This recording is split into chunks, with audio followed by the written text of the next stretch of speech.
Hey guys, welcome back. This week I'm prepping and painting my studio cabinets and countertop. My cabinet face frames, I simply had to fill all of the nail holes and sand the face frame. I first used my electric hand plane to even the edge, which is 2 layers of 3/4 inch material. I'm facing the countertops with 1x2 poplar, and I'm using my domino and loose tenons to make this a really strong and secure joint. And then I use plenty of glue and nails to hold it in place until the glue sets. I don't want to use clamps because I want to go ahead and move over to the other side of the countertop and finish the countertop. And I don't want the clamps in my way, so I'd have to wait. And I'm painting this anyway, so I don't mind filling some nail holes. I mitered the outside corners for this poplar face. The inside corners I just butted one piece over the other.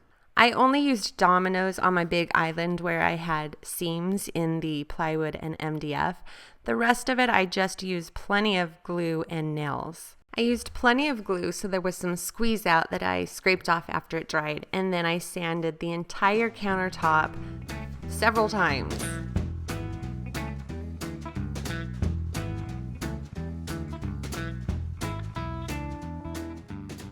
I almost always soften the edges by hand rather than using a router because I find it somewhat therapeutic to watch that sharp edge become softened. I don't know, it's just something I do.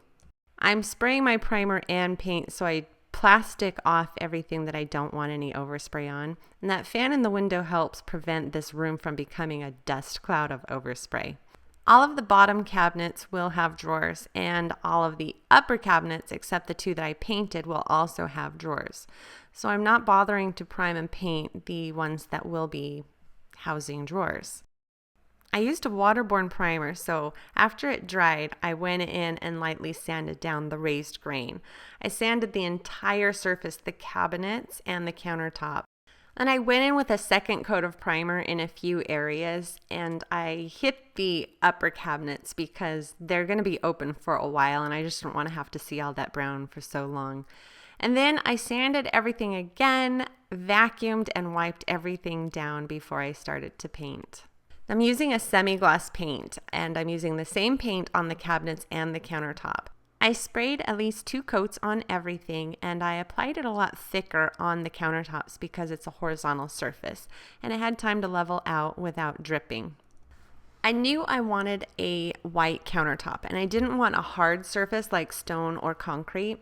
So after the paint cures for at least 2 weeks, I'm going to go back in and clear coat it with a waterborne polyurethane varnish. I've gone back and forth over what to top coat this with. I've had a lot of input, but sometimes the people that give me advice haven't used what they're telling me to use over a waterborne paint. So if you have any advice, I'd love to hear it. In the meantime, I'm going to move on with other projects in this room and try not to muck up the countertop by piling tools onto it. Well, that's it for today. Thank you for watching, and I will see you next time.